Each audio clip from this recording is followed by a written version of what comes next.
Welcome back, guys. It's MLG Winter Championships. I'm joined by Axel.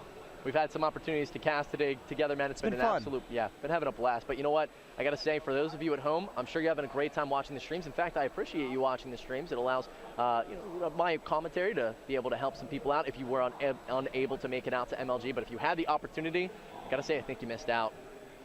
It's been a fantastic weekend. It really has. You know, it wouldn't be possible without sponsors, so quick shout out to them. Definitely go support all the sponsors of MLG.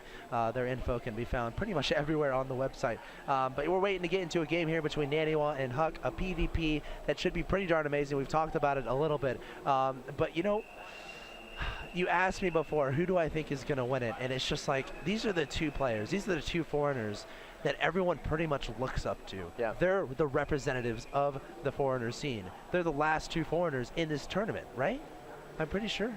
The rest of everyone else is a Korean player. They're the only people from the West. Every single person remaining is Korean. And we've also got a little bit of a continental battle going on. It's basically Europe versus North America. Huk representing Canada, of course. We've got Sweden's Naniwa here. So, guys, I gotta say, so thus far it's been a fantastic event. I hope to see you guys out at the next one without a shadow of a doubt. I had the opportunity actually to meet not only a lot of players, but a lot of huge just personas in the esports community. It's so cool seeing everyone come together and make events like this happen.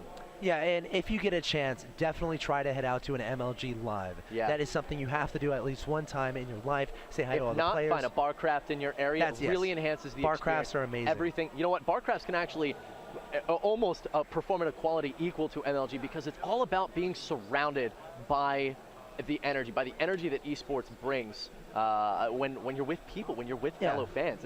It's so different watching a football game, for example, at home and watching it in a stadium. And this is the esports stadium, my friends. Yeah, you're absolutely right, man. Championship Sunday, down to the wire, 8 players left. We're about to have Naniwa versus Huk going on. That countdown has begun. We're about to jump into the game. The map is going to be dual site. I'm excited, Kibbles. Winner going to go on to face parting. Who's going to be the 6th man remaining? Will it be Naniwa? Will it be Huk? Let's take you in. All right, Kibbles, in the bottom, or actually in the middle right-hand location of a dual site, we have the dual citizenship Huk, the Canadian, the American. Can he take it? He definitely can, Axel, but will he is the question. He's going to be facing off against his opponent, spawning down here in the bottom left-hand corner. He is Naniwa. Quantic Gaming, Quantic versus EG. Perhaps Yankees versus Red Sox, one might say. Two very prominent teams in the North American scene. Ironically enough, we've got Naniwa sporting the blue and Huk sporting the red of Quantic. Yeah, it's pretty funny. Of course, Quantic main color is red, EG being that dark, luscious blue. But both these players throwing down the GL, the HF, the GG, the G, the smiley face. And the up face. It's always nice to see manner going on in these games. Absolutely. All these guys love each other. I mean, at the end of the day, sure, they're going for each other's throats, trying to win some money, trying to win some fame, trying to win some games for their pride, for their team, for their sponsors. But everyone's a friend. You know, they're all hanging out before and after games. You know, it's great to see at these events. You know, we've got a lot of possibilities here for both of these players. I think we're going to see both players play with respect to each other. They know that they've made it all the way to the end for a reason. I'm sure Huk is aware at this point. Yeah. Naniwa just took out MC, a very respectable Protoss player that Huk himself, you know, has had good success against. Yeah. But at this point, I mean, I don't think we're going to see either player underestimate each other, and as such, both should play pretty safe. But we saw some pretty tricky maneuvers in the previous match out of Naniwa. And honestly, do anything similar. Yeah, I mean, and honestly, in Huk versus Sok, there's some weird stuff as well. I heard DTs were involved, some base trades were involved as well. So, what are we going to see here? I mean, I think you're right. Both these players might play really safe. You know, get a relatively early robo, but not too early. But the most important thing here is scouting, in my opinion. If you know exactly what your opponent is doing in the matchup of PvP, you're going to be set up great for the mid to late game. So, as of right now, both these players with nearly identical builds. Early second gas from the red Protoss player, comparable to his opponent. So, you know, the early gas obviously implies a tech advantage if Huk can, you know, might have an idea of getting an early robot, early Stargate, early Twilight, remains to be seen. But the story here is Naniwa not taking a gas just yet. So does this mean he's going to throw down 2 additional gateways and go for some aggression as we see the gas go down? So, you know, Huk getting that gas earlier Every little thing counts. This might mean he's going to have a tech advantage a little bit later on. You know, and in addition to that, we did see this, by the way, last series, guys, out of Naniwa. He opts to make these few early Zealots and a Stalker lay a little bit of pressure on his opponent, build a pylon perhaps towards the bottom of the ramp. He actually built it a good safe distance away in the match that we witnessed on Metalopolis. But regardless, the big thing to point out was the late cybernetic score coming out of Naniwa. Completely unstandard, but a really awesome build order that he seems to have developed and brought here to show us at MLG Winter Championships. And he's going to be using it here in Game 1 against his opponent, Huk. Now, this was a really tricky build order if we recall back to the series against MC where we did witness this.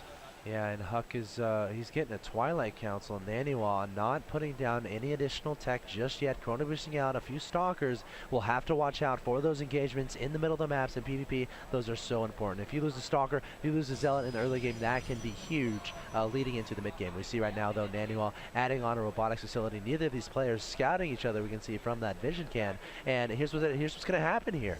Huk going for Twilight. Is this going to be DTs? Is it going to be Blink? Looking at his gas counts, looking at his Stalker count, probably going to be Blink Stalkers if there's an engagement in the middle of the map here. 2 Stalkers and 2 Zealots from Naniwa going to shoo the 2 Stalkers from Huk away.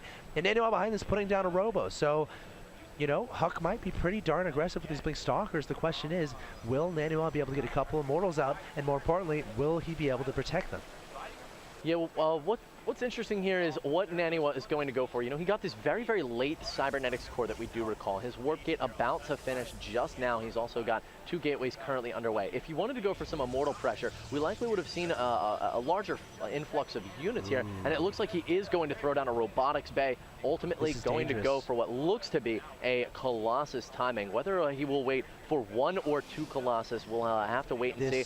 Honestly, I mean, we've got Huk right now, Axel going for the Blink Stalker, and when your opponent is going for Blink Stalker, you typically want to wait for a second Colossus because it makes it more difficult for your opponent to be able to blink in and focus down 1 Colossus, and therein, you know, removing the strongest unit in your composition. The thing is, we may not even get to that point. I mean, Naniwa is taking up a bunch. He's going straight to Colossus. Only going to have 1 Mortal on the field. Huk already has a pylon in his opponent's natural expansion. Huk's going to get hard. He's going to hit hard here once this blink finishes. Stalker's going forward. Canceling the pylon. Oh, wait, it's the pylon still blinking up. Targeting down the Immortal. Huk can end this extremely fast right now if he wants to. 2 Zealots targeting down the Stalker's doing a lot of damage. But Naniwa doesn't have enough. Trying to Chrono Boost out another Immortal. Huk might just have too much, though. Huk could take a quick Game 1 here. Oh, yeah. Huk playing absolutely intelligent. He managed to do so much damage there to his opponent Naniwa. Now with the massive amount of Stalkers that he currently has, is going to be able to blink in or blink back, and he's going to opt to use it for that microcontrol, preserving the Stalker count, doing a fantastic job eliminating unit after unit of Naniwa. And Naniwa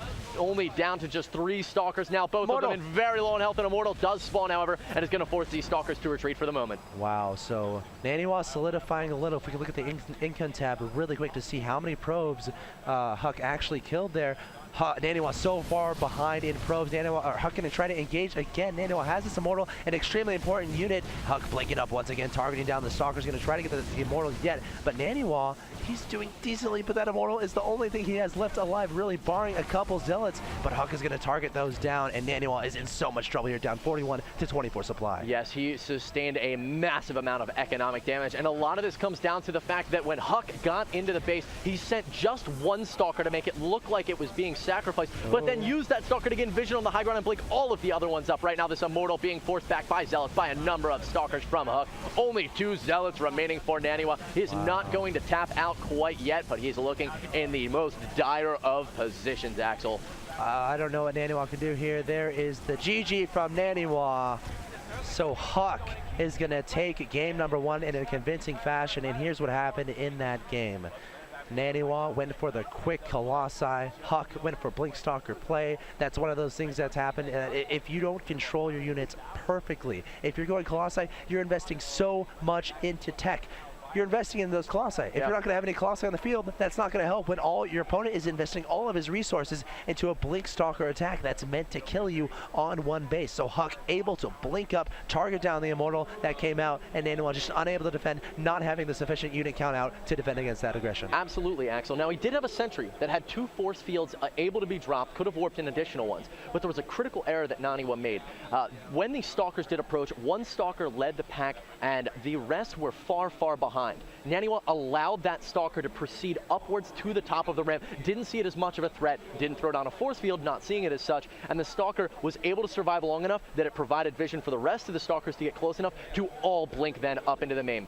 If he would have not allowed that first Stalker to come up and a force field was dropped instead at the bottom of the ramp, he may have been able to hold off until that Colossus hit the field. But exactly as you said, because he did not do that and allow the Stalkers in, he found himself in a world of trouble having invested too much into that robotics tech. Huk taking a quick game one, and we're going to go to a quick commercial break. My name is Axel.